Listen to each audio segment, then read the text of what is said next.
Está começando Store Talks, onde empreendedores ouvem história e histórias inspiram empreendedorismo. Eu sou o Felipe Bahia. E eu sou o Cleito Quintino. E você que nos segue e nos acompanha aqui nas redes sociais, YouTube, Instagram, não deixe de curtir e deixar o seu comentário. Por que você olhou para mim? É porque você me olhou. É isso. Você me confundiu, pô. E não se esqueça do nosso patrocinador, o Café Govone, um café de excelente qualidade, com grãos selecionados, nada aquele carvão que você toma por aí. Um grão com a torra adequada para extrair os melhores sabores para você apreciar um bom café. E hoje estamos aqui com o Gustavo Loureiro, fundador do IBEMP, desenvolvedor de softwares, mestrado em administração, especialização em marketing e e-commerce, gerente de operações da Máquina Digital. Gustavo, seja muito bem-vindo, agradecemos aí sua Obrigado, presença, Gustavo, pela presença. aceitar o convite aí para bater um papo sobre tudo isso. Uma honra, vamos bater um papo sobre tudo isso aí. Como começou o IBEMP? Explica pra gente o que é o IBEMP, que acho que é um dos seus projetos aí mais em destaque hoje. Isso. Bom, eu tenho uma experiência profissional aí trabalhando desde 98 com internet, com marketing digital. Comecinho da internet no Brasil. Exatamente. 98, 99 ali eu já estava programando em HTML no bloco de notas. Em 2004 eu comecei a trabalhar bastante marketing digital, foi quando eu comecei a me apaixonar por São Paulo. Já deu para reparar, inclusive, que o meu sotaque é 021, né? Então, eu sou carioca, mas já tenho 10 anos de São Paulo, agora estou migrando aqui para Piracicaba. E sempre tive, desde 2001, eu tenho uma atividade paralela como docente. Cursos de extensão, cursos de graduação, especialização lato sensu. Sempre fui professor, sempre gostei. A gente brinca, né? Fala assim, às vezes a gente fala assim, isso aqui é minha cachaça. Então, a minha cachaça é a docência. Eu gosto muito da aula, eu gosto muito de ensinar. Atualmente também sou consultor do Sebrae, sou professor, sou mentor, atuo lá também. Aqui de Piracicaba mesmo? De Piracicaba também. Há umas 2, 3 semanas dei um treinamento sobre planejamento estratégico aqui numa turma em Piracicaba, no escritório regional. E a gente tem até uma turma agendada agora recentemente para próximo mês para São Pedro. Legal. Que é sobre Canvas de marketing, que é um produtinho que o Sebrae tem lá. Então assim, eu gosto de dar aula, gosto muito de dar aula. Mas o que acontece? Eu já venho vendo a transformação no ensino, na forma como a gente lida com o ensino há bastante tempo. E quando a gente está dentro de um ambiente acadêmico, dentro de uma faculdade, dentro de um curso de especialização lato sensu e tal, a gente não tem muitas vezes muita flexibilidade. Primeiro porque a gente tem a regulação do MEC, o MEC exige determinadas coisas e por mais que a gente seja criativo, por mais que a gente goste de inovar em algumas coisas, às vezes por conta do próprio modelo de negócio, forma de receita, assim, algumas coisas não se encaixam. Então, a ideia do IBEMP surgiu porque eu falei, caramba, eu quero poder oferecer cursos de formação na área de empreendedorismo, na área de negócios, para empreendedores. Gustavo, mas o Sebrae faz isso. Perfeitamente. O Sebrae faz isso, o Flávio Augusto faz isso. Tem várias plataformas que fazem isso. Só que o problema é que eles não usam gamificação, eles não trabalham com microlearning, eles não trabalham com challenge-based learning, eles não trabalham com problem-based learning. Então eu quero tentar levar algumas metodologias que já são validadas e que a gente sabe que funcionam para dentro dessa plataforma e oferecer isso para esses empreendedores. E o mais importante, com preços acessíveis. O Flávio Augusto, por exemplo, é uma plataforma excelente, mas assim, ela não é barata, não é qualquer um que alcança. Eu, por exemplo, com o pessoal que tem me procurado ali para fazer os cursos do IBEMP, eu tenho escutado coisas como, você entender o público que eu estou tentando oferecer esse treinamento. É pago? Aí eu falo, olha, alguns cursos vão ser pagos, mas são valores bem acessíveis. Não, tudo bem, é porque eu estou terminando de pagar aqui uma máquina e por enquanto eu só poderia fazer os cursos gratuitos. Então, é aquele cara que tipo, putz... Tá vendendo almoço para comprar janta. Exatamente. A ideia, por exemplo, a gente vai oferecer um programa de assinatura e aí você vai dizer, mas quanto é que vai custar esse programa de assinatura? Vai ser mais barato que a Netflix, para que ele possa continuar assistindo a Netflix, mas não deixe de assistir a Netflix do empreendedorismo, que é o que eu estou chamando aí o meu programa. Ele possa ter uma formação continuada. Exatamente. Assim, ele vai ficar lá, ele vai poder pagar aquilo por um ano, durante um ano ele vai ter um conteúdo que vai ser sempre retroalimentado, então ele vai ter sempre informação, atualizado. Ele vai poder trocar ideia e dentro do programa de assinatura ele vai poder participar de algumas mentorias comigo e com outros colegas, entendeu? Então assim, a ideia é tentar democratizar um pouco, eu estava conversando com você um pouco dos bastidores. O brasileiro não tem cultura empreendedora. A gente nasce para trabalhar para os outros. A gente é criado, educado nas escolas para trabalhar para os outros. Mais ou menos ainda. Exatamente, né? Então, assim, quem é muito desbravador, né, e consegue empreender, ou vem de uma criação de pais que são normalmente empreendedores e incentivam, ou incentivam ali diretamente ou indiretamente, ou são pessoas que por algum motivo fizeram uma demissão, ligou a chave e foi empreender. Mas dizer que a pessoa, né, tipo, eu chego pro meu filho hoje e pergunto para ele, o que você quer ser quando crescer? Ele fala o que toda criança fala. E aí quando chega na adolescência, você conversa com as pessoas em momento algum falam assim, eu quero ter uma empresa, uma software house, eu quero abrir uma agência de publicidade. Você não vê o brasileiro falando que quer ser dono de um negócio. Quero ter uma empresa com 1000 funcionários. Eu quero correr riscos, né? Ninguém escuta esse tipo de coisa. Então, a ideia é tentar poder, por meio do Ibank também, aculturar um pouco mais e tentar passar para as pessoas que o empreendedorismo não é nenhum bicho de sete cabeças, tem desafios e tal. Mas, cara, tem empresas aí com um ambiente tóxico que o desafio é tão grande quanto de empreender, entendeu? Então, assim, são escolhas que a gente tem que fazer e eu acho válido, né, para um monte de gente empreender. Pô, legal, cara. Assim, é bem a proposta nossa, né? Lógico que a gente não tem uma plataforma educacional como vocês, mas Store Talks, para quem ainda não sabe, se você está vendo a gente pela primeira vez, é realmente levar essa informação do empreendedorismo, as dificuldades que existem, como qualquer negócio, como qualquer funcionário vai enfrentar dificuldades, o empreendedor também enfrenta. Numa escala talvez diferente, numa forma um pouco diferente, mas os problemas existem. Mas aqui a gente traz pessoas que já passaram por isso e mostram soluções. Então quem está do outro lado aí assistindo pode ter esse contato com informações. Não é um curso, mas são experiências passadas. Sim, né? E eu acho assim, agrega demais, né? Porque, com certeza. Por exemplo, o Ibank hoje ele faz parte lá do programa Start do Sebrae. A gente está sendo acelerado lá por eles. E a gente recebe diversas mentorias. Né? O que eu estava conversando com alguns colegas. O que você faz lá no seu programa de aceleração? Eu, inclusive, já fui mentor, não só do Inovativa, como também já fui mentor lá no Rio de Janeiro da 21212, né? Que era uma aceleradora que, enfim, tinha lá diversos programas, teve pelo menos umas 3 ou 4 rodadas de programa de aceleração e acelerou algumas empresas interessantes. Empresas de Ribeirão Preto, empresas de Brasília, diversas empresas legais aí que a gente conhece no mercado foram aceleradas lá pela 21212.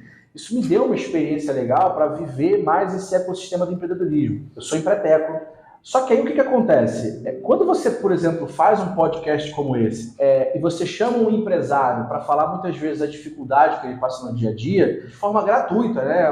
Um programa aqui que vai durar, sei lá, 40 minutos, 1h30, e a gente, na verdade, está falando um pouco das nossas dificuldades para que o empreendedor que está assistindo lá, ele fale assim, caramba, são as mesmas dificuldades que eu estou tendo, e como é que o Gustavo está resolvendo, como é que o Cleiton está resolvendo, né? Então, assim, é muito legal a gente poder oferecer esse tipo de contribuição. Uma troca de experiência. Exatamente. Acho muito, muito interessante isso aí. E uma coisa que a gente também focou aqui no projeto é você estar acessível, porque o empresário de Piracicaba consegue marcar uma hora com você para tomar um café. Agora, quando a gente vê um podcast lá do Primo Rico, do Flávio Augusto, pô, beleza, é aquele conteúdo, mas não posso fazer nenhuma pergunta para ele. E às vezes nem no Superchat eu consigo, né? Às vezes nem no Superchat. Então realmente a gente traz pessoas aí que são acessíveis, que dá para entrar numa conversa. Eu acho que isso é muito rico, porque nada contra, né, muito pelo contrário, assim, acho que todos eles têm os méritos deles, né, assim, nada contra o Flávio Augusto, o Primo Rico, essa galera toda. Só que eles realmente, por conta da fama que eles conquistaram, eles acabam ficando inacessíveis. E eles estão em um outro momento. Exatamente. Os caras são bilionários. É legal você chamar pessoas que muitas vezes, assim, olha... Acabaram de passar pelo problema que você está passando. O que eu vou trocar de choque de realidade aqui com vocês é muitas vezes o que pessoas comuns estão vivendo como empreendedores, entendeu? Porque é muito bonito, né, você assistir lá um podcast com uma dica de um super empresário, o Roberto Justus, falando do sucesso dele profissional. A gente fala, gente, mas assim, não dá para ele falar das dificuldades. Exatamente. Né? Então, assim, caramba. Então, aí você começa a achar, quando você vê esses empreendedores, você começa a falar assim, caramba, isso não é para mim. E quando você vai ver que realmente a realidade do empreendedorismo no Brasil ela é outra, você fala, não, o empreendedorismo ele é para qualquer um, porque são pessoas que passam dificuldades como qualquer outro empreendedor. Entendeu? É como tudo no Brasil, até o empreendedorismo foi gourmetizado, né? Exatamente. Esse é um fato.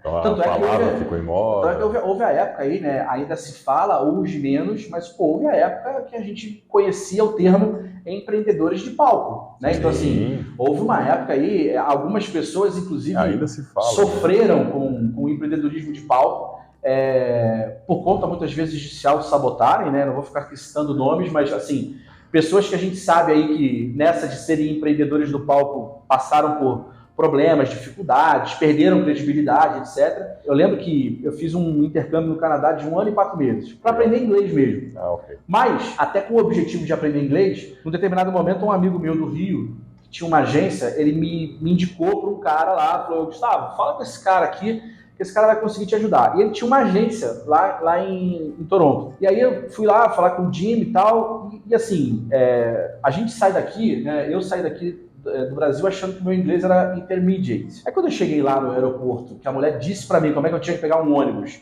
e eu entrei no Copetramo, naquele taxão executivo e tal, porque eu não entendi nada do que ela falou pra mim, acabei pegando o que eles chamam lá de limo, que é um táxi mais caro. Eu falei assim, putz, meu inglês não é intermediário, que a gente acha que porque a gente fala, né, the books on the table, dog, cat, a gente consegue construir as frases básicas, o nosso inglês é intermediário. A gente chega lá e descobre que não é intermediário. Então, essa porcaria nenhuma. Com 3, 4 meses, o meu inglês evoluiu muito pouco, porque ainda estava virando a chave. Aí quando eu fui conversar com o Jimmy falou, Gustavo, você tem algumas dificuldades aqui e tal, fica meio difícil. Ele falou assim, cara, vem ficar aqui com a gente no escritório para você praticar o teu inglês. Ele falou, você conhece muito de marketing, eu falo português, vai ser tranquilo para você fazer isso. Eu falei, pô, legal, vamos nessa. Fez uma imersão ali. Com 1 mês, eu montei um projeto de uma escola de marketing digital para eles, e eles têm essa escola até hoje que chama Digital Marketing Academy of Canada. Só que o que eles fizeram? Eles conseguiram um investidor, que conseguiram uma acreditação no Canadá, e aí o próprio governo paga para eles para que o profissional se capacite em marketing digital para entrar no mercado. Então assim, quem era o principal cliente deles? O governo.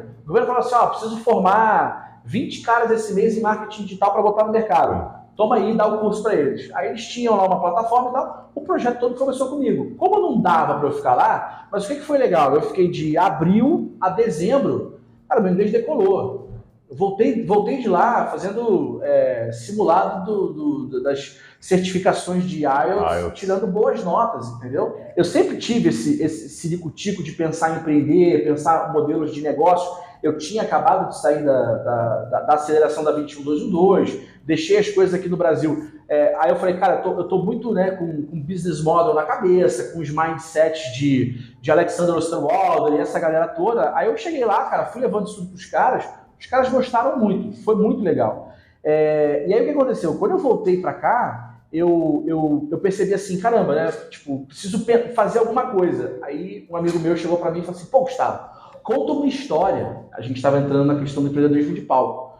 Monta uma escola tua no Brasil, vinculada com a do Canadá, e fala que você voltou para o Brasil porque você montou a escola lá e agora você vai gerar a operação implementar aqui. Aí eu falei, não, mas eu montei a escola lá. Só que assim, não, mas aí você conta uma história bonita. Aí eu falei, não vou contar a história bonita. Não é a realidade. Porque eu falei assim, cara, se alguém for lá e for falar com os gringos vão falar, não foi isso. E aí, como é que eu fico? Aí, tipo, por que eu contei mentira? Por que eu inventei? Então, eu não quis fazer isso, mas assim, foi meio que assim, não, porque pra ficar bonito. Aí, na época, a sugestão foi, cara, ninguém vai correr atrás, ninguém vai saber. Eu falei, cara, a hora que você começa a incomodar, todo mundo vai querer puxar a tua carrapeta. Vai puxar a capivara e vai achar alguma coisa. Vai puxar a capivara e vai falar, meu, achei alguma coisa do Gustavo aí que era... Então, assim, eu falei, cara, deixa quieto, eu vou tocar minha vida. Se eu tiver que tocar uma escola, criar uma escola minha, cara, pode até ser que um dia eu crie lá um vínculo com eles, uma parceria, mas eu falei, não vou contar essa história para ficar bonito, para ficar posando de bonito, porque é muito, né, empreendedorismo de palco. No fundo é raso. Tipo, então eu falei, não vou correr esse risco. No que ano foi isso que você foi para lá? Eu fui em 2012, dezembro de 2012, peguei 2 invernos. Dica, se nevar muito, não faz muito frio. Se não nevar, é porque vai fazer muito frio. Se prepara, porque uma vez eu fui na casa de um cara para fazer um pitch, assim, eu tava treinando para fazer um negócio com ele lá. Aí eu fui na casa do cara, o cara ia me ajudar lá, aí tipo, cara, assim, eu tirei a luva e apertei o interfone para tocar. Nossa! Tipo, ficou aquela sensação de congelar a mão, assim. Caraca. Aonde que você ficou lá? Toronto? Eu fui em Toronto. Fiquei bastante em Toronto, cheguei a conhecer algumas cidadezinhas ali, mas eu não cheguei nem a conhecer o French Canada. Eu fiquei em Toronto mesmo. Fiz os cursos de inglês em Toronto. Cheguei a fazer um curso na época o nome era Social CRM, que era tipo gestão de relacionamento nas mídias sociais dentro da Universidade de Toronto. Foi um curso bem legal. E também fiz um curso Social Media na George Brown College, que era uma outra faculdade que tinha lá em Toronto. dava para entender um pouco como é que funcionava marketing digital para eles, e foi muito bom para treinar o vocabulário técnico. Né? Tipo, então, assim, eu via como é que muitas das palavras e tal, para negociar as coisas e tal, mas enfim, dizia assim, o brasileiro estava muito atrasado com relação ao canadense. Não tinha isso. O que tinha muitas vezes era a forma como o canadense consome mídias sociais é um pouco diferente da que o brasileiro, entendeu? Mas só para você ter uma ideia, assim, tinham relatórios que falavam, o canadense é o que mais acessa a internet. Aí eu brincava, né, e pegava os relatórios do Brasil e falava assim, não, mas lá no Brasil eles dizem que quem acessa mais a internet é o brasileiro. Aí a gente ficava dando risada, porque assim, eram aquelas pesquisas... uma manipulação. Era, tipo assim, era manipulação, né? Tipo assim, vamos dizer que a gente aqui é quem mais acessa, mas assim, enfim, era a realidade ninguém vai saber. Exatamente, verdade. Porque, de novo, ninguém vai lá conferir, né? Deixa eu comparar esse estudo aqui. E também não é tão simples assim, né? Onde você tira esses dados? Pois é. Então, assim, mas era engraçado, a gente ria pra caramba, a gente falava assim, pô, mas aqui no Canadá é quem mais usa, mas eu vi um relatório há 6 meses atrás do Brasil dizendo que é o brasileiro que é mais usa. Será que não é uma estratégia para fomentar o consumo? Às vezes o cara também sem sombra de dúvida. segmenta pela plataforma, sei lá. Sem sombra de dúvida, assim, você querendo ou não, você fala assim, nossa, se tá todo mundo usando, né? Então é isso aí, vamos continuar a usar, entendeu? Funciona isso. Funciona, é o que a gente fez o React lá que a gente postou semana passada. A mídia vai lá, o jornal publica, o candidato publica do jeito que ele quer. Ninguém vai conferir, ninguém vai ler a matéria, ninguém vai ler a pesquisa, como foi a metodologia. Eu estava falando que a gente fez um react sobre pesquisas políticas, né? Aí a gente pegou uma mesma pesquisa, um falava assim, o que mais cresce. Aí ele saiu de 1 e foi para 2%. Realmente, dobrou o crescimento. Nenhum tinha dobrado, mas porra. E o outro falando na mesma pesquisa que é o que está na frente. Ele era o que estava na frente. E realmente está na frente, com, sei lá, 15%. As pessoas não param para fazer uma análise mais profunda, né? Não. É uma pena. E aquela história, né? A gente consome tanta informação, eu costumo falar muito isso, né? Eu gosto muito das redes sociais, eu acho que elas ajudam bastante, mas eu costumo dizer o seguinte, né? A gente precisa tomar um certo cuidado quando a gente começa a querer se educar por meio de stories, por meio de reels. Nada contra os reels, muitas vezes eles são motivacionais, dicas, etc. Mas assim, gente, assim, tem outros caminhos que você vai pode... mais a fundo nisso, Exatamente, né? Vamos aprofundar, né? É o que eu falo, é o cara que só lê a manchete, né? A manchete não passa informação nenhuma, é só para te atrair a atenção e você gerar um número lá para a plataforma. Exatamente, é muito perigoso, né? E na velocidade que a gente está indo, muitas vezes a gente fica satisfeito com aquela visão. Informaçãozinha ali da chamada da notícia. Perigosíssimo isso. Mas assim, eu vi alguém... no grupo de política que eu participo aqui, que falaram isso. Tem um cara que ele era dos Estados Unidos. E a gente estava depois discutindo, eles estavam discutindo, eu fui entrar na discussão lá para acompanhar, e ele falou, gente, mas isso é um problema da classe média, tá? O americano, a mesma coisa. Só que trabalha comigo aqui, chega... eu vi não sei o que no Brasil... Não, você leu a matéria toda? Não, tá falando lá, que sei lá, queimou metade da Amazônia. Aí fala, não, ó o dado aqui, tá? Diminuiu, ou cresceu. Não, só viu, acho que a manchete e sai falando. Então parece que é problema geral. Talvez um pouco menos lá, porque a questão da educação... A pessoa que se informa, ela se informa. E aí, por ela se informar, ela acaba se destacando e sendo bem sucedida em alguma área, normalmente até financeiramente. O pobre não se informa e também não quer saber, porque ele quer botar comida na mesa. A classe média vai na manchete. Exato. Estou fazendo um paralelo por conta do que você falou agora, mas a grosso modo talvez seja isso.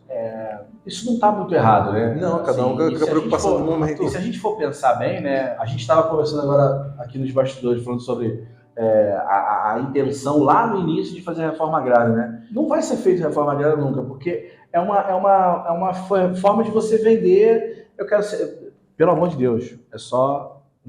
Parênteses. Eu não sou candidato a nada, não pretendo ser, mas assim, vamos imaginar que eu estivesse aqui como um candidato a alguma coisa. Uma suposição. E aí eu ia defender a pauta de que precisa fazer a reforma agrária. Mas assim, é porque eu preciso me eleger, então, né, vamos falar que é reforma agrária, porque reforma agrária é um negócio que vende, gera voto e tal, mas a gente fala assim, poxa, caramba, tem tantos problemas no país que existem, né, eu tô com 46 anos, nossa, existem há anos, e a gente não vê resolver. Não, é aquela... Fala, gente, eu vi porque se resolver, acaba o eleitor. Eu vi uma discussão de de uma menina esses dias, ela foi dando uma opinião e ela falou isso aí. Ela falou, o brasileiro, ele importa a pauta, né? Fugindo um pouco do tema do empreendedorismo, mas ele importa a pauta. Então a gente está discutindo uma pauta aqui dos Estados Unidos, tem 50% da população tem saneamento básico. Falei, gente, por que a gente está discutindo isso aqui? A gente nem resolveu esse problema. Eu tenho um amigo, eu estava uma vez num bar com ele, tomando uma cerveja, e aí tinha um cara sentado com a gente estava ali falando de política, opiniões às vezes iguais, às vezes diversas e tal. E aí o cara chegou e ele falou exatamente isso. Ele falou assim, pessoal, o brasileiro não consegue resolver o problema do próprio cocô que ele faz. A gente tem problema de saneamento básico no Brasil. Então assim, como é que a gente quer resolver outras coisas se isso daqui que é muito importante a gente não consegue resolver? Tudo bem, tem, né? Eu, por exemplo, estou com a questão do empreendedorismo, a questão da inovação, mas eu estou entendendo o seguinte, né? A plataforma é minha, a escola é minha, eu vou abraçar isso, porque eu entendo que o governo, que o Estado, que as pessoas responsáveis deveriam estar resolvendo essas outras coisas. Não vão fazer. Né? Entendeu? É uma pena, não vão, a gente sabe que muito difícil. Isso daí vira ferramenta depois para eleição, reeleição e etc. Mas se a gente for parar para realmente pensar, tem tanta coisa que a gente não consegue resolver e que tem muita prioridade aí na frente. Nossa, então é realmente uma pena mesmo. Tudo isso abre espaço para o empreendedor. Sim. Porque onde o governo não vai fazer ou finge que está fazendo, o empreendedor está ganhando dinheiro com aquilo e resolvendo o problema de alguém. O Empretec ajuda você a identificar oportunidades.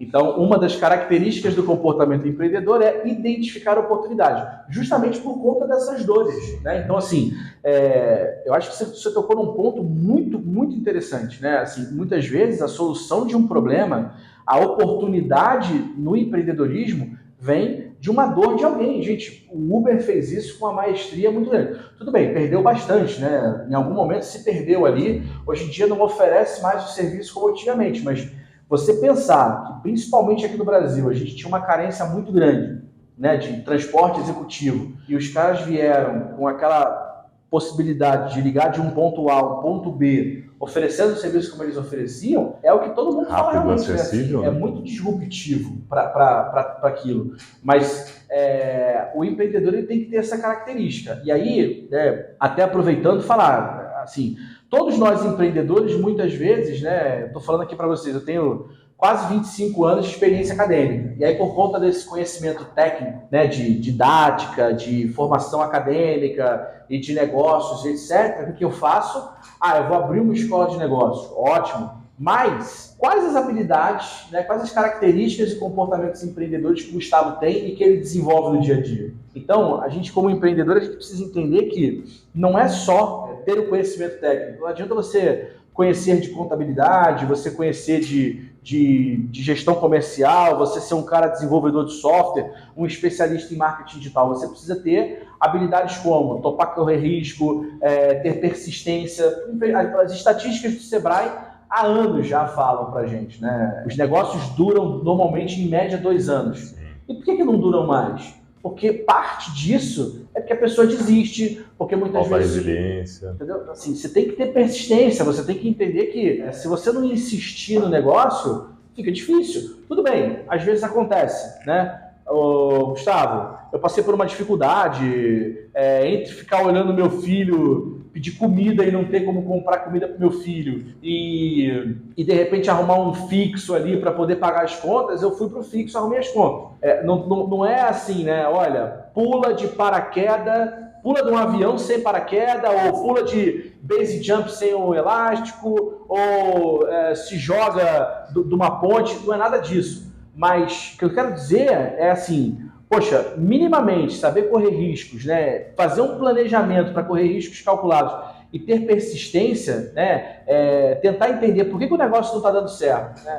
As turmas, às vezes, que eu dou aula de planejamento, a gente fala muito de missão e visão. E aí eu falo para a pessoa, gente, olha só, se for fazer visão, você vai pensar a tua empresa para daqui a 2, 3, 5 anos. Legal, mas você vai esperar os 5 anos para entender por que você não está chegando perto do que você colocou como meta na visão? Não, assim, com 1 ano você já pode fazer uma avaliação e entender o que deu errado. Então, assim, vamos tentar, né? Tipo, monitoramento constante, né? E uma coisa interessante, planejamento estratégico é para todos, né? As pessoas, elas acham, Ah, não, mas planejamento estratégico só para empresa grande. Não. É para pessoa, vida pessoal. Exatamente. Você pode fazer um planejamento da sua vida. Eu costumo, inclusive, dizer isso. Gente, se vocês quiserem usar análise SWOT, fazer uma análise SWOT pessoal, avaliar as suas forças, as suas fraquezas, as oportunidades e as ameaças que existem por aí, você pode fazer. Então, assim, não é porque a ferramenta existe que ela é só para o mundo corporativo e para empresas de médio e grande porte. Então, a ideia, né, nossa lá no IBEMP é justamente poder desmistificar algumas ferramentas que as pessoas muitas vezes acham que não, isso aqui não é para mim, o meu negócio, ele é pequenininho, não vale a pena tanto esforço para isso. Claro que vale. A gente tem um problema que é assim, né? A gente nunca tem tempo para fazer, mas a gente tem sempre tempo para refazer. E quando a gente pensa muito no curto prazo, a gente muitas vezes se sabota. Eu não estou dizendo que é para a gente ficar só olhando para daqui a 10 anos, daqui a 20 anos, daqui a 30 anos, mas você pode sim pensar no teu presente e dizer, poxa, eu preciso vender tanto esse mês. Mas eu não posso abrir mão também de ter um planejamento para pensar que eu preciso vender os 6 meses, vender um ano, porque senão não faz sentido você ter uma empresa, entendeu? Sim. Gostei dessa frase. Não tem tempo para fazer, mas tem tempo para refazer. É isso aí. O brasileiro adora um retrabalho. É isso. Mas é problema de base, né? É base, né? Isso é surreal porque está em todas as áreas. Porque o cara não sei lá, planejamento, a gente já falou sobre isso aqui, né? Educação financeira, planejamento, noções básicas de contabilidade, noções básicas de direito, noções básicas de política, comunicação, tinha que estar na escola. O cara com 15, 16, 17 anos, ele tinha que estar pensando nisso. Então, eu quando estudei escolas, nos cursos mais básicos ali de formação, eu tive educação moral e cívica na escola, lá no Rio de Janeiro tinha educação moral e cívica, e tinha uma matéria também chamada OSPB, que era tipo onde a gente discutia... Ainda tinha isso lá. A gente discutia as questões de ética, a gente discutia as questões políticas. Cara, era bem interessante e eu acho que ajudava mais. Aí, isso foi fugindo do currículo, isso foi saindo do currículo. Confesso que eu não acompanho muito como é que está o currículo hoje. A última informação que eu tive, que eu até fiquei feliz, é que empreendedorismo seria uma disciplina que seria ensinada na escola. Eu acho ótimo, né? Tem escolas particulares que já tem, mas na rede pública ainda... Pois é, mas é uma pena, né? Porque assim...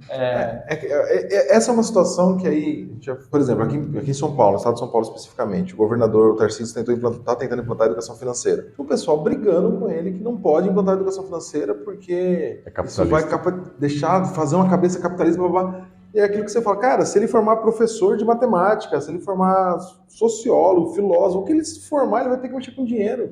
Ele tem que ter uma noção básica do que é juros, entender né? o que impacta na saber Selic, comprar melhor, saber investir. O básico, não é aprofundado, não é ser um day trader. Eu acho que assim, as ideologias, elas atrapalham demais. Tá? As ideologias, elas atrapalham demais. Que é o que você falou, não resolve nem a base, vai resolver ideologia. Eu, por exemplo, li Capital 1 e 2, por curiosidade, e o Manifesto Comunista foi um livro que deram na escola e eu li. E assim... Só que, vou fazer um disclaimer, né? Isso é legal, pô. Eu acho importante você ler o Manifesto Comunista. Não, até para poder refutar. Até para poder... E assim, eu confesso que na época, quando eu li a primeira vez... E até para refutar os próprios comunistas de hoje, que estão deturpando aquilo, né? Assim, quando eu li na escola, que eu era adolescente, né, revolucionário e tal, tem 2 episódios muito interessantes. Esse... no Manifesto Comunista, e na época, assim, claro que eu fiquei inflado, poxa, não, porque é isso, né? Proletariados do mundo unidos, até o dia que eu comecei a ganhar meu dinheiro e falei, puta, né? Eu não quero dividir meu dinheiro com quem não, porra, pelo amor de Deus, né? Convenhamos. E aí você não tem nenhum problema você ir lá e reler. Vai lá e reler e fala assim, nossa, né? Agora, digamos assim, com uma visão de mundo diferente, com uma experiência de mundo diferente, não estou nem dizendo que fiquei mais maduro, mas assim, será que isso continua fazendo sentido? Talvez você descubra que não faz sentido. Então, assim, eu acho legal você falar assim, não, eu vou ler Escola Austríaca para eu falar, isso não serve para mim. Acho que você tem que chegar e falar assim, não, eu vou ler Escola Austríaca, né? Eu, quando estava fazendo mestrado lá no Mackenzie, tinha lá o Fórum de Liberdade Econômica e tal, então, assim, acabei passando ali pelos livros da Escola Austríaca e muitas coisas eu gosto, outras eu não gosto. Mas o que é interessante disso aí tudo? Não tem problema você ler. As pessoas às vezes falam assim, não, porque não pode dar um livro do Karl Marx. Claro que pode. A pessoa tem que ter discernimento para não falar, isso não é para mim. E não tem problema nenhum. Não tem problema nenhum. Eu tive diversos professores comunistas na escola, não virei comunista. E foi uma opção. Não tem problema nenhum também se a pessoa for comunista, tiver um viés mais progressista e tá tudo certo. Só que assim, eu acho que existem... Tem embasamento, pelo menos, né? Não eu acho que existem coisas legais, não, e eu acho que assim, a educação financeira foi como vocês falaram, ela é importante, independente da questão ideológica, política que a pessoa queira seguir. Independente da profissão que você tem. Ela vai precisar até lidar se você não com tiver dinheiro. profissão, você vai lidar. Ela vai precisar lidar com dinheiro. Eu brinco com alguns colegas comunistas, não é comunista, mas são mais à esquerda, e eles vêm às vezes falando sobre isso, e eu falo assim, cara, mas aí eu provoco, né? Aí eu também sou advogado do diabo, mas você pensa, você gosta, o comunismo é bom, mas eu li lá que vocês querem fazer uma revolução armada. Você sabe quanto custa uma arma? Se você não souber administrar seu dinheiro para você alimentar esse exército, você não faz uma revolução armada, filha da puta. Pois é. Você tem que saber gerenciar recursos, planejar. Como que você vai dar um golpe de Estado sem planejamento? Até para roubar. Até para roubar você Para roubar você tem que ter uma arma. Vai roubar a arma de alguém, então. Aí vai roubar a arma de alguém. É mais complexo, né? Eu acho que é válido a leitura, a busca por informação e etc. E eu concordo que assim, as escolas hoje, né, o curso hoje, o que a gente oferece de formação, principalmente dos mais jovens, poderia melhorar muito. Né? Eu não estou dizendo que a matemática não é importante, eu não estou dizendo que o português não é importante, mas assim, eu sou professor universitário há 25 anos. E eu falo para vocês, eu comecei a dar aula com 23 anos, gente. E naquela época isso já acontecia. A gente recebe na universidade muita gente, às vezes, analfabeto funcional. Sim. A pessoa, às vezes, ela não sabe ler e escrever. Né? Eu pegar um livro do Business Model Generation e falar para ele, olha, eu preciso que você leia o livro para você entender como é que monta o Canvas. Ele não vai conseguir. Ele vai ter dificuldade. Ele vai preferir que eu demonstre para ele. E tudo bem, é uma forma também dele aprender, mas assim, muitas vezes a gente tem um aluno que não fala direito. O aluno chega numa universidade e ele não fala direito, ele não conjuga verbo corretamente, ele erra em regência, em concordância, ele erra numa série de coisas. Então, e aí assim, não dá para, numa graduação tecnológica de 2 anos, você resolver esse problema. Não dá para, num bacharelado de 4 anos, você resolver esse problema. Então, assim, esse cara sai com uma formação extremamente técnica, mas muitas vezes sem saber falar. Muitas vezes sem saber falar, é péssimo. Mas é o que a gente tem hoje no Brasil. E aí é aquela história, poxa, mas ninguém está pensando em resolver o problema lá na base. Do primeiro ao nono, depois do primeiro, segundo, terceiro, não. Ninguém está pensando em fazer isso. E aí é aquela história, né? A gente tem hoje a educação superior, muitas vezes em grandes grupos educacionais. Por um lado, né, o que é positivo? Conseguiu, de uma certa forma, democratizar a formação superior, porque se a gente for pensar, né, quantas pessoas têm condição de estudar na Fundação Getúlio Vargas e pagar uma mensalidade de 5, 7 pau, no INSPER, né? São poucas as pessoas que têm condição de estudar numa escola. Então, você tem a pública, só que muitas vezes a pública é muito concorrida. Né? Então, é tão caro quanto, né? Então, é mais uma dificuldade. Porque assim, eu vou estudar na USP e vai ser de graça, mas caramba, para você ter uma formação, para você poder entrar e fazer medicina ou uma engenharia na USP, você teve que investir, né, numa boa escola, senão você não entra. Senão você não entra. 14 anos. 14 anos pagando para... E aí é muito interessante. Mais assim, o cursinho. Você paga 14 anos mais o cursinho para você ficar, às vezes, 4 sem pagar. Né? Então, assim... Talvez na ponta do lápis... Não vale tudo a pena, assim. Se você for parar para avaliar, talvez não seja interessante. Às vezes é até interessante você falar assim, não, eu vou dar uma educação boa, mas com um valor menor, e aí eu vou guardando uma parte desse dinheiro para poder pagar uma boa faculdade para a pessoa. Que é mais ou menos como é nos Estados Unidos. Exatamente. A base é gratuita, a universidade você isso tem aí. Estados Unidos e Canadá, as escolas são públicas e são boas, e aí sim, o cara guarda dinheiro durante 20 anos para ele estudar na Universidade de Toronto, para ele estudar nas universidades boas lá. É isso. O Canadá ainda é mais acessível à universidade do que os Estados Unidos. Né? Sim. Mas... Você tem lá os colleges, né? Tipo, que são boas escolas, mas enfim... Comparado, de certa forma, com os nossos tecnólogos. Né? Exatamente, é isso aí. Então, assim, tem essas opções, né? Então, por que o Brasil também não olha para os lados, né? Não é aquela coisa, o jardim do outro é mais verde que o nosso e tal. Cara, mas assim, tem coisas tão legais que você pode pegar de países mais desenvolvidos que o nosso e trazer para cá, né? Por que você não investe nisso? Mas eu acho que assim, as graduações hoje, elas têm uns problemas graves, que são o aluno que você está recebendo. Aí quando você, por exemplo, pensa nesses grandes grupos, tá? Que estão oferecendo, digamos assim, de uma maneira mais democrática, né? Uma vez eu estava num grupo de professores da Fundação Getúlio Vargas, que eu sou professor da Fundação, né? Ainda dou aula lá, muito menos, mas assim, tô lá como professor ainda, e num dos grupos uma pessoa colocou assim, poxa, olha isso aqui, né?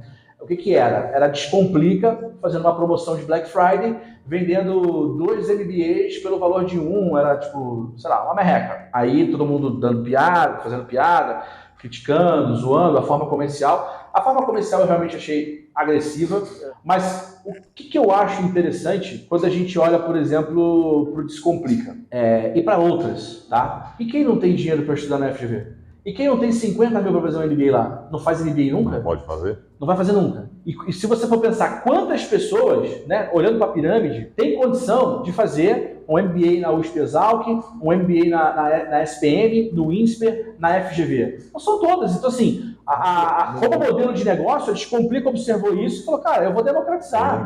Eu vou ganhar dinheiro na quantidade. E tá tudo certo. E a dinâmica é outra, né? Isso que as pessoas parecem que não entendem. O Descomplica são aulas gravadas. É outra pegada. Mas tem uma outra coisa interessante nisso aí, tá? Conheço profissionais extremamente competentes e o que eles me disseram? Gustavo, fiz 2 MBAs da Descomplica. Cara, os cursos são bons, são práticos, as aulas são gravadas? São, mas você põe mão na massa, você aprende tecnicamente. Então, você pega, por exemplo, o profissional da área de marketing digital e ele quer fazer um MBA para se qualificar melhor em marketing digital, cara, vão ter aulas ali práticas. O cara vai demonstrar como é que cria uma campanha de link patrocinado, passo a passo, vai aprender a usar Google Ads, Meta Ads e tal, que muitas vezes, num MBA de 50, 60 mil, às vezes até o posicionamento e o público que vai é um público mais gestor, mais executivo. Sim. E aí ele não quer ter essa visão ferramental. Eu acho que por diversas possibilidades, assim, é isso. É outra proposta. É outra proposta. Você tem públicos diferentes ali. E eu não vejo problema nenhum em ter esse tipo de... Só que aquela história, né? A pessoa que entrou num Descomplica, num grupo Anhanguera, num outro grupo educacional qualquer, se ela entrou num curso EAD e ela entrou com um problema de analfabetismo funcional, ela não melhora isso. Ela vai continuar tendo dificuldade. Se ela entrar no presencial, também provavelmente essa pessoa, aí é uma realidade que é um machismo meu, provavelmente essa pessoa vai desistir no meio do curso. Porque o curso online, o curso EAD, ele exige uma disciplina maior. De você não ter ninguém te cobrando, você não tem que sair de um ponto A para ponto B, o ponto que você tem que sair é ponto A para ponto B, você vai ter que sair da sala para ir para algum lugar com calma estudar. Aí entra, o cara que não tem disciplina não faz. Aí entra a minha crítica ao modelo tradicional que existe de educação hoje, que é você, por exemplo, ter aula de 7 às 11. Se você for pensar, e assim, não é apontando o dedo para ninguém, assim, hoje, se você quiser criar uma faculdade, você vai botar aula à noite e vai ser aula de 7 às 11. Porque você tem que cumprir uma carga horária, o curso tem que acabar em 2 anos, se for uma graduação tecnológica, ou tem que acabar em 4 anos. E aí, quando você pensa isso, você pensa assim, mas imagina você que trabalhou o dia inteiro, aí você vai sair daqui do seu trabalho, e aí você vai chegar na faculdade às 7 e você vai ficar ouvindo o Gustavo falar de 7 às 11, que nem um louco, de marketing. E assim, vamos lá, você está pensando na tua família, teu filho, tua esposa, teu marido, teu trabalho, o problema é que você não conseguiu terminar de entregar e o cara vai cobrar de você boleto amanhã. Da faculdade que vai vencer. O boleto da faculdade, a conta de luz que você esqueceu de pagar. Isso, né? Aí você fica ali realmente durante 4 horas absorvendo informação, mas nunca. Você não absorve. Então, se você for pensar assim, caramba, o Gustavo foi lá e falou por 4 horas, mas tenta mensurar o quanto esse cara conseguiu absorver de informação. Se foi 10% é muito. Pouco. Não, tanto é que isso por 5 anos. Na minha época na faculdade, eu fiz a Anhanguera. Eu até sacaneava o pessoal lá, falava, gente, isso aqui é meio que propaganda enganosa, porque o cara fala que vai ficar das 7 às 11, e o professor já ia dando 9h30, ele já sentia que a sala estava morrendo. Ele já ia cortando o tema, já encurtava a aula, vamos sem intervalo para sair mais cedo. A última vez que eu dei aula na graduação, que foi até recentemente, eu via isso. Eu vi o seguinte, até por conta do acesso, eu via que muitas pessoas chegavam atrasadas e elas iam embora mais cedo porque muitas pegavam ônibus. Sim. Então o que eu fazia? Eu falava assim, bom, de 7 às 8, eu vou fazer sempre uma revisão da aula anterior. De 10 às 11, eu fico ali falando de cenas dos próximos capítulos, assuntos importantes, mas nada que, tipo assim, seja, né, uma aula de marketing. Ó, eu não vou falar de 4 a informação que o cara vai perder para não fazer a prova. Exatamente, eu não vou falar de marketing mix de 10 às 11. Marketing mix fica de 8, né, às 10. Então, o grosso, eu ficava ali de 8 às 10, assim, aquelas 2 horas era o horário que eu entregava realmente um conteúdo bacana, porque eu falava, cara, é o horário que o cara chegou, que ele parou, que ele prestou atenção, ele já foi no banheiro, ele já pegou um café, a cafeína já entrou na corrente sanguínea, ele já acordou. Aí eu falo, não, beleza, de 8 às 10 a gente vai, então de 7 às 8 eu fico ali conversando, trocando uma ideia, segurando o pessoal que vai atrasar. Segurando o pessoal que vai atrasar, faço uma revisão, foco em determinados tópicos e tal. Por exemplo, revisão de prova. Revisão de prova era sempre de 8 às 10. Porque eu falava, cara, era o horário que o cara tava forte ali e tal. Aí beleza, 10 horas uma galera começava a ir embora porque tinha que pegar ônibus e eu falava assim, tranquilo. E aí quem ficava de 10 às 11, aí a gente trazia ali alguns extras, algumas coisas assim, mas nada que tipo, putz, cara, ó, se você tá no ônibus, não precisa ficar preocupado que você tá perdendo conteúdo aqui. E vai pro...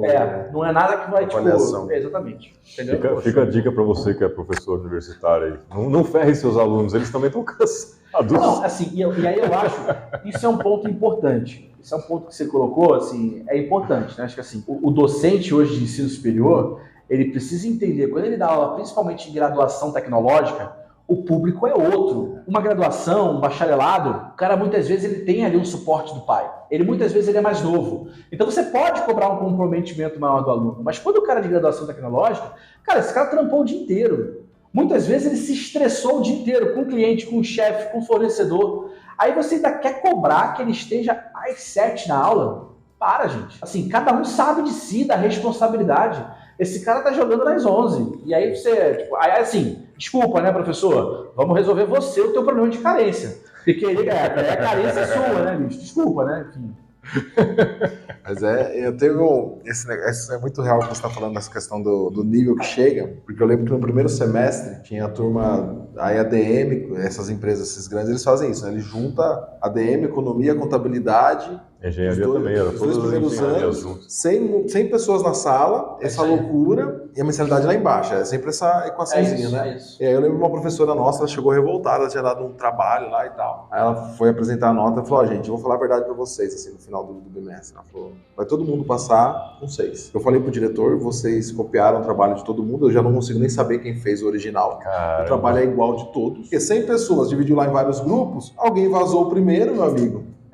Foi só quando você ver. Assim, hoje, eu acho assim, né? Inteligência artificial. Entendeu? Isso aí vai ser um assim, eu não tenho nada contra usar inteligência artificial, mas eu acho assim, quem tá usando inteligência artificial bastante, já consegue até olhar e bater o olho e falar assim, isso aqui é um texto de inteligência artificial. Então assim, dá para você botar um bom prompt pro ChatGPT e depois fazer uma curadoria do que ele te trouxe como resposta. Eu tenho cenários, né, de alunos que usam às vezes para responder uma questão, né, e já escutei cenários de professor que corrigiu prova com o ChatGPT. O aluno falou, não, o professor usou ChatGPT. Como assim? Veio tipo escrito assim, de acordo com o que o aluno escreveu, tem-se que a questão... Eu falei, gente, é muito robotizado. E o cara nem revisou. Você não consegue nem fazer uma revisão e, tipo assim, botar uma linguagem mais informal, como se fosse você corrigindo, né? Então, assim, não tem problema nenhum você ganhar escala. Você é professor, você não é escalável, você não é um gremlin, né, que a gente joga na piscina e multiplica, tudo bem, a gente entende. Mas assim, gente, faz o negócio com um pouquinho mais de qualidade, né? Usa lá a inteligência artificial para facilitar um pouco o teu trabalho, mas faz uma curadoria também, porque senão fica um negócio tão robotizado que é isso, né? A pessoa fala assim, cara, aí você vê, a professora, ela viu o trabalho e viu que foi copiado. Se fosse na época do ChatGPT, ela ia bater o olho e falar assim, cara, esse trabalho aqui é ChatGPT. Então, ChatGPT, corrige para mim esse trabalho feito pelo ChatGPT, ou corrige para mim esse trabalho que foi feito por você. Então, ninguém mais está fazendo nada. Para que a universidade, se o aluno está fazendo um trabalho com inteligência artificial e a inteligência artificial está corrigindo o trabalho feito pela própria inteligência artificial? Gente, é muito louco. Só potencializou aquela frase, o professor finge que ensina, o aluno finge que aprende. Pois é. Que já era assim no modelo expositivo tradicional, agora com o ChatGPT ficou mais evidente. Não, mas aí vai de encontro com o que você falou, né? Talvez, mas hoje o Mac ingessa muito algumas coisas, né? Você tem que ter as 4 horas de curso. Talvez se mudasse a dinâmica e falasse, agora a gente pode ter, em vez de fazer 4 anos de duração... Então, olha só, o Mac, ele não ingessa. Não? Com relação a como é que vão ser as aulas, não. Não, sim, mas eu falo o que acontece é o seguinte, assim, por exemplo, você tem 1.800 horas de carga horária, uma graduação tecnológica, vamos imaginar, 1.800 horas, 2.000 horas de carga horária do curso. Para que você entregue isso em 2 anos, você tem que ter uma determinada quantidade de horas. Só que, por exemplo, MBA, para você hoje poder credenciar um MBA, você tem que ter 360 horas, no mínimo. Aí você consegue vender como MBA. Mas essas 360 horas não precisam ser de aulas entregues e faladas. Então, por exemplo, você pode gravar 1 hora de aula e considerar que o aluno vai levar mais 1 hora para fazer uma atividade prática que vai contar para o aprendizado dele. E conta. Então, tudo é a forma como você vai aplicar as 1.800 horas ou as 360 horas. Existem realmente algumas regras e você precisa entender o seguinte, para você ter um curso autorizado pelo MEC ou reconhecido pelo MEC, você vai passar por uma avaliação, né? O que normalmente acontece, principalmente no presencial, é o seguinte, cara, sala de aula é igual um avião. Quando o avião decola, você quer que decole com todos os assentos ocupados. Sala de aula é igual. Quando você vai para o EAD, é que você consegue fazer isso. Você pega lá numa turma, põe economia, administração, contabilidade, blá, blá, blá, põe todo mundo para ter uma disciplina básica lá que é comum a todos os cursos e bota aquele bando de gente lá e o professor, de repente, num lugar, dando aquela aula para todo mundo. Mas isso é porque a internet permite a escala. Mas na sala presencial, você não consegue. Então, o que acontece? Para justificar o custo, né? Você diz assim, qual é o custo da minha sala de aula? Aí você vai colocar, bom, o meu custo de 7 às 11... com uma quantidade X de alunos, paga. E aí, muitas vezes, por que é de 7 às 11?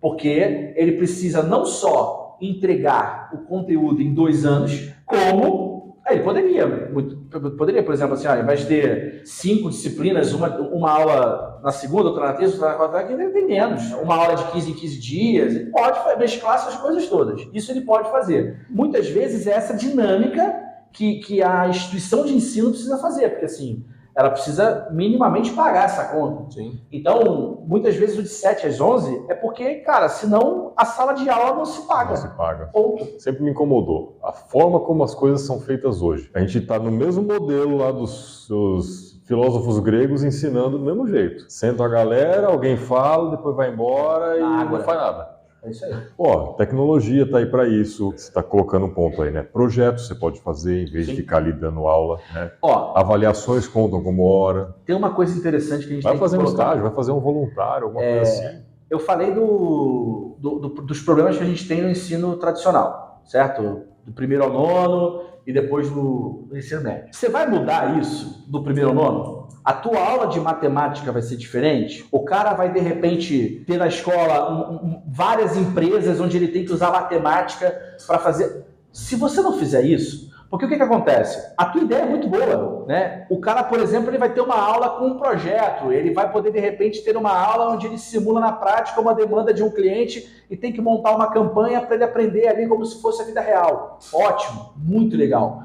Mas sabe o que acontece? Corre um risco do cara chegar e falar assim, pô, mas eu fui para a faculdade e eu tive que chegar lá e me virar para aprender. Eu queria um professor me ensinando. Por quê? Porque do 1º ao 9º, assim. ele teve alguém falando 1 mais 1 é igual a 2, fórmula de Bhaskaras, logaritmo. É o dispositivo. Então, ele criou aquele condicionamento, ele se condicionou a ver daquela forma. Quando chega na faculdade e você fala, aqui é inovador, o cara fala, como assim inovador? Não, agora eu vou ter que me virar para aprender? Meu filho, bem-vindo ao mundo real. Mas assim, ele não entende isso. Ele, infelizmente, não entende isso. Você conseguir levar alguns modelos não tradicionais de ensino para dentro de sala de aula é complexo. Você, por exemplo, trabalhar com gamificação, o cara pode não entender. Ele pode chegar e falar assim, mas pô, eu fui lá e o cara ficava fazendo joguinho comigo. Então você tem que estar muito disposto até a ver se a pessoa vai entender essa toada da gamificação, colocar o aluno, por exemplo, para dar uma aula. Vamos nos preparar aqui, tipo, você estuda o tema, você prepara os slides, você vem aqui dar uma aula. Gente, o cara vai ter que fazer um monte de apresentações de relatório executivo, etc. Por que o cara não pode praticar e dar uma aula? Mas ele corre o risco de falar assim, mas eu vim aqui para você me ensinar e não para eu ensinar. Então, culturalmente, isso é um problema. Mas isso eu acho que está mudando. Eu acho assim, né? Mudando assim bem... Pontual, né? Bem pontual. Bem pontual. Tomara, né? Porque meu filho começou a ter na 4ª, na 5ª série, já começou a apresentar algumas coisas. Agora ele está na ETEC, a ETEC tem muito isso. Então, meu filho, tipo, tá tendo uma aula lá de segurança do trabalho, uma coisa assim. Aí ele tá tendo que visitar, tipo, ele visitou o hospital da cidade, ele visitou algumas empresas na cidade para conversar com a empresa como que era feito lá. Mas é porque é um ensino com técnico de administração. Então, alguns cursos tem, mas aí você falou, a massa maior que a parada. A minha sobrinha estava tendo, a minha cunhada estava contando que ela estava desesperada porque a filha dela ia ter que fazer uma apresentação de um tema lá específico, e aí a menina chegou em casa e falou, mãe, eu tenho que apresentar isso aqui. Aí ela falou, tá, mas eu não sei isso. Ela falou, tive que estudar com a minha filha, e na conversa, a gente foi conversando, tinha que contar uma historinha, eu dei a sugestão para ela fazer com teatro de meias, fazer uma apresentação assim, mas isso com 8 anos. Então a menina já está falando em público, o público dela ali com 8 anos. Quando ela chegar na faculdade e tiver esse método novo, ela não vai sentir tanto. É isso. Assim, desde que continue. Exatamente.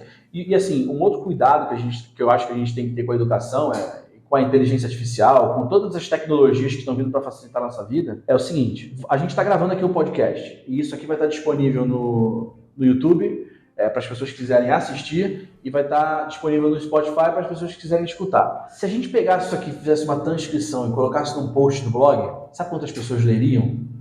Pouquíssimas. Porque a gente está ficando preguiçoso. Sim. Aí quando vem a inteligência artificial... Cada dia que tem que rolar, ele já nem lê. Exato.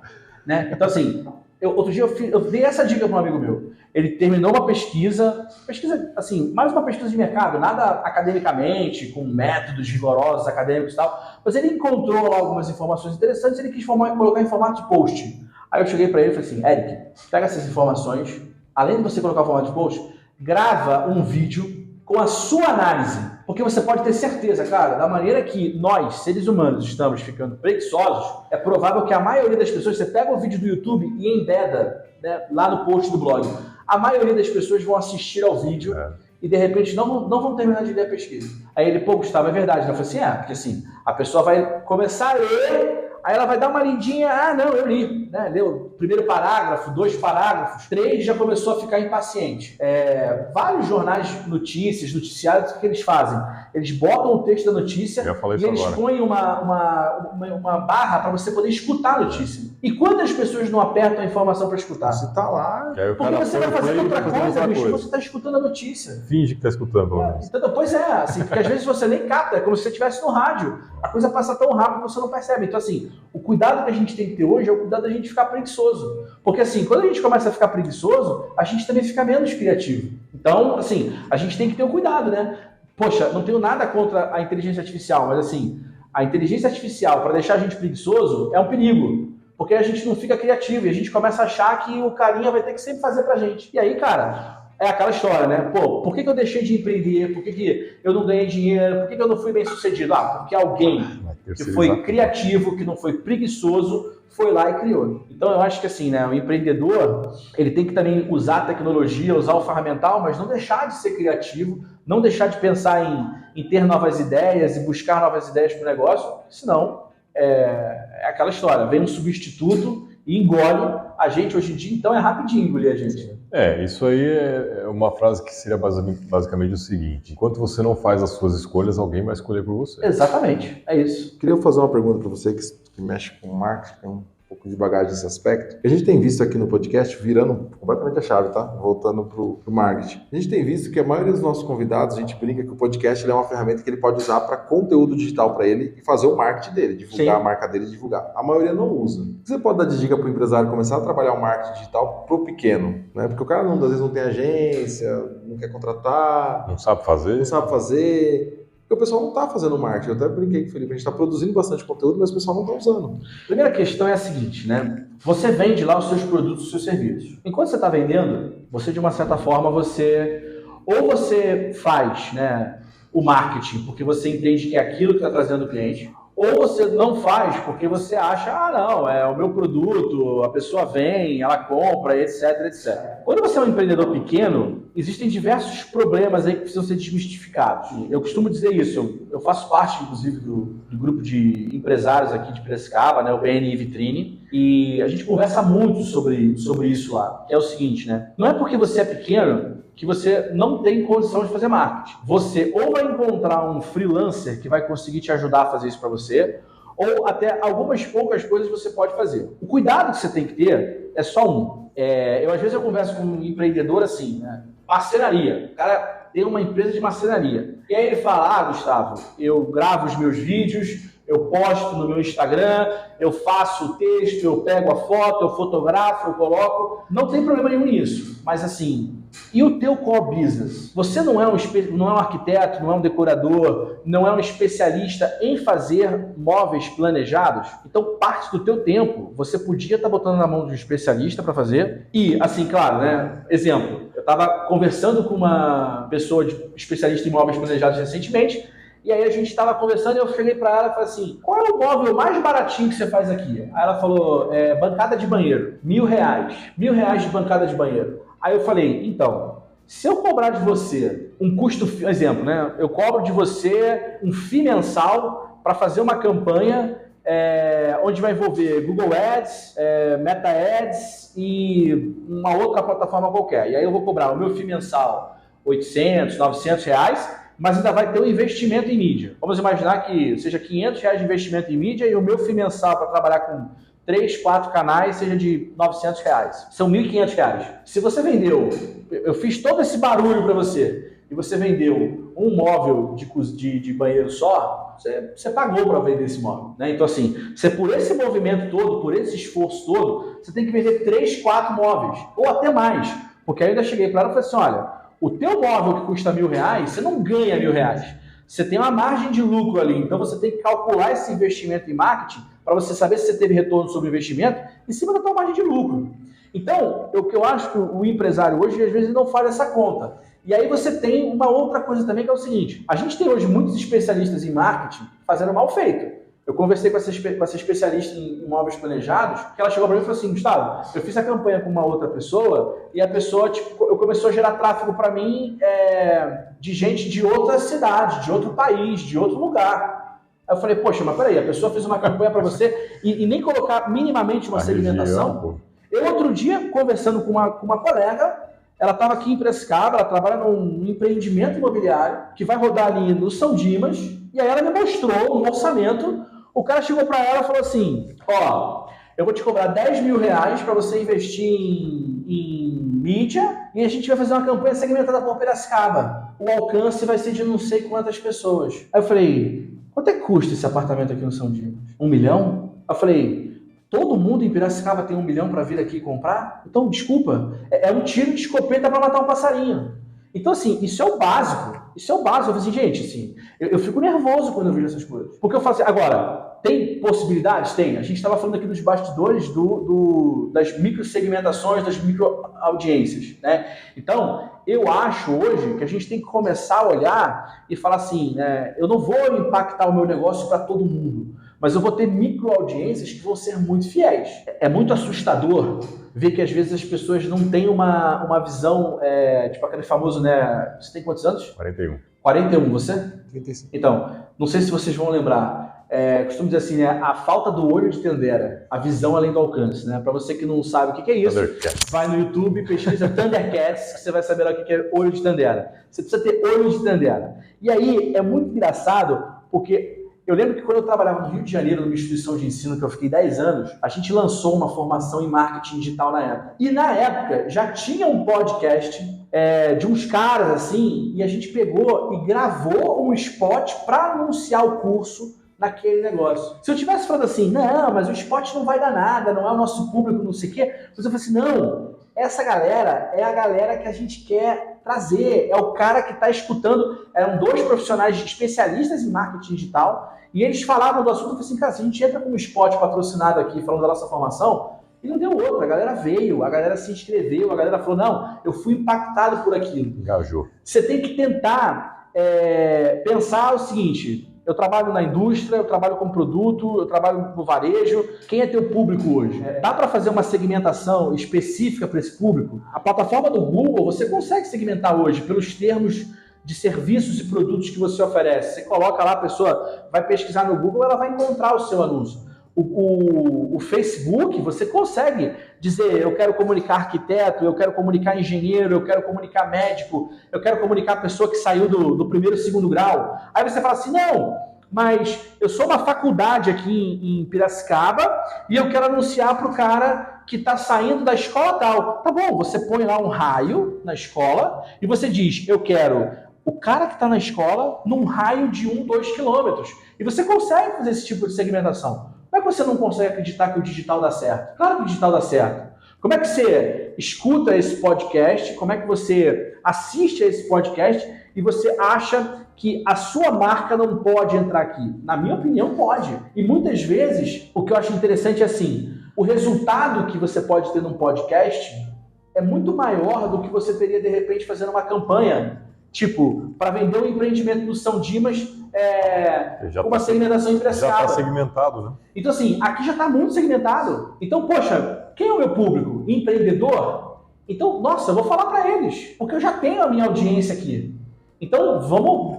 Aí você pega e faz o investimento. Então, assim, a gente precisa fazer o think out of the box, né? Pensar fora da caixa. Enquanto a gente não fizer isso, fica complicado. Então, vamos fazer o seguinte, vamos anunciar na rádio, jornal e aquela história, né? Que eu pergunto para vocês. Qual foi a última vez que você abriu uma revista, abriu um jornal e foi impactado por uma publicidade? Provavelmente você não lembra. Você pode ter aberto o jornal ontem para ler uma notícia, mas você não lembra qual foi a publicidade que você viu. Então, esse é o efeito. Esse é o efeito que eu costumo dizer. Se você não foi impactado, você acha que o teu público vai ser impactado? Então, eu acho que assim, no digital, não só é mais fácil de você impactar o público correto, como é mais fácil de você mensurar o resultado. Então, assim, eu consigo, por exemplo, fazer uma ação aqui no podcast e falar, olha, eu quero que a ação seja feita dessa forma, porque dessa forma eu consigo fazer a mensuração do resultado. Então, assim, não tem por que não investir nas mídias diferenciadas, nas possibilidades diferenciadas de mídia. É uma pena que a gente ainda encontre uma resistência, e aí eu acho que também é uma questão de tempo, né? Você vai ter sempre os early adopters, né, que vão chegar e vão fazer esse investimento inicial e vão ver que dá resultado, dá retorno, traz retorno. Eu também acho o seguinte, né, assim, a gente precisa tomar um cuidado. Eu já escutei isso de colegas de podcast. O cara pega e fala assim, eu tenho aqui uma verba, vamos queimar ali no podcast. Eu acho que uma ação de vamos queimar ali no podcast, a possibilidade de não dar certo porque o planejamento, ele tem que existir. Não foi estratégico, né? Se você não pensar aquele canal, podcast, como uma estratégia ali para você comunicar, aí eu acho que você tem problema. Então, assim, pensando estrategicamente, eu acho que tem diversas possibilidades boas aí. Então, não tenho dúvida que talvez nós, profissionais, teríamos que tentar educar mais esse empreendedor. Então, se a gente consegue, pelo menos assim, fazer algumas ações e mostrar o resultado, eu acho que funciona melhor. Eu, por exemplo, lá no BNI, eu fiz muito isso. Eu estou chegando no Rio de Janeiro, estou vindo para o interior, né? Aqui todo mundo, de uma certa forma, é mais provinciano. Então, assim, eu falei, como é que eu quebro esse gelo? Aí eu falei, vamos fazer o seguinte, vamos fazer parceria, vamos fazer permuta, vamos fazer... e se não der resultado, pelo menos você não gastou nada, mas você consegue ganhar confiança em mim. Então, dessa forma, eu consegui, digamos assim, quebrando gelo, consegui mostrando mais resultado, e aí as pessoas falaram, não, beleza, então agora eu consigo investir mais. Então, às vezes, você também precisa fazer o teu papel como profissional especialista, que é educar. Então, assim, poxa, eu acredito que o podcast dá certo. Cara, vamos fazer por 1 mês? Vamos fazer por 2? Testa. Vamos testar? E aí a gente vê o resultado que isso gerou. E ajusta, né? Também, porque não é só vamos fazer. E aí tem um ponto importante, né? Exatamente, o ajustar é importante, né? Estava fazendo uma campanha recentemente para um personal, e aí eu cheguei para ele e falei assim, cara, assim, eu já gerei tráfego aqui, e a ideia era gerar chamada no WhatsApp. Ele falou, cara, não veio ninguém ainda do WhatsApp. Eu falei, então beleza, estou pausando a campanha, vou pensar numa outra estratégia para você. Porque não é que o Google Ads não funciona, é que para você ali não está funcionando. Então a gente tem que pensar numa outra forma, né? E uma outra coisa interessante que a gente precisa pensar também é o seguinte, né? Poxa, vamos fazer aqui uma propaganda do copo, vamos fazer a propaganda do copo de vidro, vamos fazer a propaganda do café. Legal, mas se teu objetivo, né, for gerar mais vendas desse café, quais são as formas que você possa, por meio do podcast, gerar essa venda? Então, exemplo, Café Govone. Você que está assistindo aqui o nosso spot, se você receber o promo code que vai aparecer na tela, você tem um desconto tal. Pronto. Aí você consegue, né? Esse exemplo que eu estou dando aqui é o seguinte, a pessoa vai pegar o promo code, ela vai entrar na internet, no site do cara, ou ela pode até mandar uma mensagem de WhatsApp para o atendimento e falar assim, ó, eu estava no podcast aqui e vi o promo code. E aí você, que é o dono da marca, que é o cara que trabalha no departamento de marketing, você consegue falar assim, quantas pessoas compraram com o promo code? E foi um promo code que você colocou lá, Store Talks. Olha, usa o promo code Store Talks. Aí você já sabe o que? Cara, eu posso fazer ação em diversos podcasts. Mas o Store Talks trouxe tantas vendas, o outro trouxe tantas vendas e o outro trouxe... Então você consegue mensurar. Então, por isso que eu falo, né? A gente não pode ficar totalmente dependente do ChatGPT, porque às vezes, né, a gente precisa ser um pouco mais criativo para usar os canais e para tentar falar, bom, aí eu consigo falar, olha, eu estava ali anunciando e a pessoa, né, a mesma coisa do Bemp, eu posso chegar aqui e falar assim, ó, a pessoa que estiver assistindo esse podcast quiser entrar lá e ter tanto descontos, o promo code e tal, tá aí. Se eu vier a ser um patrocinador e pretendo ser, eu posso chegar e falar assim, ó, cara, todo o episódio de vocês põe lá um promo code ou põe um QR Code para a pessoa poder acessar, e são formas de eu conseguir mensurar. Depois de 6 meses, 1 ano, eu posso falar assim, pô, galera, veio pouca gente, vamos dar uma pausa. Mas aí eu fiz por 1 ano, eu fiz por 6 meses. Não adianta eu pegar e falar assim, ó, bota aí um promo code no episódio, vamos ver se vira. Não monitora nada. Pode ser que não vire um episódio, pode ser que não role. Então eu acho que, assim, a gente também, não adianta a gente ficar... Você acabou de comentar, né? Poxa, as pessoas às vezes não investem em marketing. E é verdade. Aí entra um concorrente no mercado e começa a fazer forte o marketing. Aí esse cara ele tem que, primeiro, avisar, olha, eu sou o cara que estou no mercado há mais tempo que ele, mas eu não fazia marketing, né?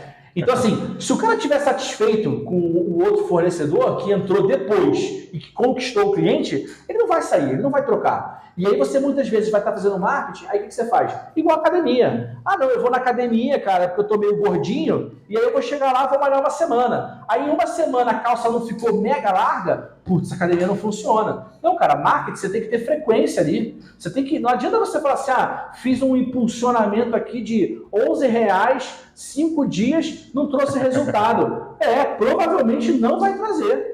Bem-vindo ao clube, não vai trazer. Você tem que estar impulsionando com uma certa frequência, tem que ter paciência. E aí é o comportamento da persistência do empreendedor. Tem que confiar no processo, entendeu? É isso. E voltamos na sua frase, não tem tempo para fazer, exatamente. Mas tem para refazer. É o famoso, né? Não teve tempo para fazer, mas vai ter que refazer, ou vai ter que ser correr criativo atrás. No desespero. É sempre aquela história, né? Às vezes, você se antecipar algumas coisas é melhor, né? Você pensar um empreendimento imobiliário. Aí você tem 1 ano para vender o empreendimento imobiliário. Aí fala assim, não, vamos tentando aqui, parceria com os corretores e tal. Aí o negócio não dá certo. Aí chega nos 2 últimos meses, não, agora a gente tem que gerar venda. Putz, me dá um cenário mais fácil, né, para poder trabalhar marketing para você. Porque o cenário mais difícil, cara, eu pego uma faca, pulo do avião e tento sobreviver na selva. Aí é mole. Então, assim, eu acho que o empreendedor junto com o profissional de marketing, eles têm que principalmente trabalhar para não se sabotarem, porque a autossabotagem é uma coisa muito fácil de acontecer, entendeu? Então, assim, você tem que tomar cuidado, porque você pode botar o teu negócio em risco. Hoje em dia, poucos são os produtos e serviços que não têm novos entrantes com facilidade. Quando você pensa, então, esse universo de infoproduto, é absurdo. A barreira de entrada é 0. Pô, absurdo. O cara pega uma câmera no celular, ele grava o vídeo dele, joga dentro do Hotmart e ele tem o curso dele, gente. O que você tem de diferencial? Aí fica uma dica de livro, tá? A estratégia do Oceano Azul. Você não pensar em criar o Oceano Azul, já gente... leu? Tá lá em casa. Tá lá em casa. Eu já li. Gente, tem que ler. Estratégia do Oceano Azul, tem que ler. E tem a continuação dele também, eu ainda não li. É um livro sensacional. Muito bom. Gustavo, gostei do projeto, o Ibemp aí, uma pegada diferente que você falou aí da gamificação. Eu sou super a favor disso. Até conversei com o Cleito uma vez sobre isso. Cara, é uma forma de você engajar as pessoas. Porque as pessoas, quer não, são competitivas com elas próprias, contra os outros. Você lembra do... Quero um ranking, quero saber como Você lembra do Foursquare? Gente, Foursquare, você que é garota juvenil aí, tá entrando no TikTok agora, a gente usou uma rede social que chamava Foursquare, que basicamente a gente dava check-in nos lugares. Mas por que a gente queria dizer que a gente estava nos lugares? porque a gente ganhava badges, né? Aquelas medalhinhas, né? E aí, assim, a gente era o rei do café, a gente era o rei do cinema, a gente era o rei de não sei onde. E aí, era muito interessante, porque eu conseguia traçar o teu perfil, né? Eu falava assim, putz, esse cara gosta muito de cinema, esse cara gosta muito de balada. E aí você ficava conhecendo as pessoas e o comportamento das pessoas baseado no check-in que elas davam. Muito louco, bicho. Hoje tem o Google Local Guides, né? Que exatamente. É mais ou menos nessa pegada. É isso aí. E aí você vai vendo lá, ganhei mais estrelinha, minha pontuação tá tanto, preciso mandar mais, preciso mandar foto, porque foto agrega mais pontos. O Waze fez isso uma época também, né? Quando começou o Waze. Ainda quando tem. Mas antes você tinha umas competiçãozinhas que ia mostrando seus amigos, quem notificava mais. Funciona. Sim, gamificação funciona muito bem. Eu sou bem a favor aí. Um exemplo é o Duolingo. Exatamente, gente. Exatamente. Cara, o Duolingo é um exemplo sensacional. Eu, no Canadá, coloquei no meu celular e usava o Duolingo. E aí a ideia ali era, tipo assim, cara, eu preciso zerar o Duolingo, né? Antes de voltar ao Brasil. E aí, tipo, eu entrei no Intermediate, um pouquinho melhor ali e tal, e aí eu ficava... Aí, tipo, depois de um dia lá, eu já recebia uma mensagem dizendo... Você perdeu não sei quantas casinhas. Aí eu entrava lá pra, tipo, fazer o negócio. Era muito louco, gente. Era muito louco. É muito legal aquilo ali. Mas deixa aí seus contatos, as redes sociais, o site do Ibemp, para o pessoal conhecer. A gente vai deixar na descrição, mas fala aí. Legal. Bom, Ibemp, @Ibemp no Instagram. ibemp.com.br, para quem quiser... Tá aí o site na tela. Exatamente, também. Para quem quiser conhecer os cursos aí. Tem alguns cursos individuais que a gente vai estar lançando no segundo semestre. Ainda esse semestre a gente vai estar disponibilizando os cursos gratuitos, tá? Tem aí um pouco a explicação, como a gente trabalha e tal. Tem um vídeo institucional aí na home que a gente vai depois ir trabalhando outros vídeos aí. Mas a gente hoje está com um curso sobre características do comportamento empreendedor gratuito, inovação em modelos de negócios digitais, tá? E um curso também para você que está na informalidade e que quer entender como é que você pode virar um CNPJ, seja MEI, seja de repente Simples Nacional. A gente explica um pouco dessa burocracia, tá? E a gente tem outros professores que estão terminando lá de gravar os seus cursos e vão estar disponibilizando os cursos aí em breve pra gente também. Tá de graça aí, um monte de curso. Tem 3 aqui, né, de graça. A gente recebeu muito feedback também das pessoas dizendo que querem curso de marketing. Então a gente vai fazer um super aulão ali do marketing 101, né? Saindo um pouco ali do mix de marketing, né? Avançando em alguns temas importantes do marketing, mas entenda, né? Não é um curso de marketing digital, é um curso de marketing. Então você vai entender produto, preço, praça, promoção, segmentação, pesquisa de mercado, enfim, variáveis de ambiente interno, planejamento estratégico de marketing, uma série de coisas importantes ali, varejo, tudo isso a gente vai estar abordando nesse curso. Até porque tem nos conceitos básicos do marketing, não importa se é digital, se é analógico, vai funcionar.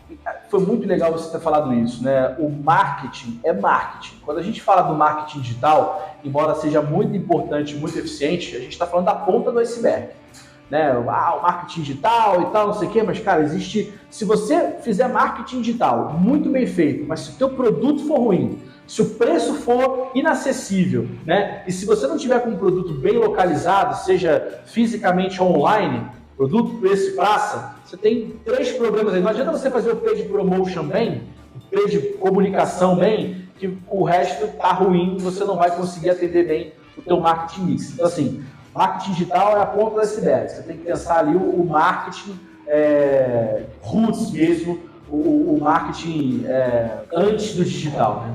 Sim. E sem marketing não vende, sem venda não tem negócio. Exatamente.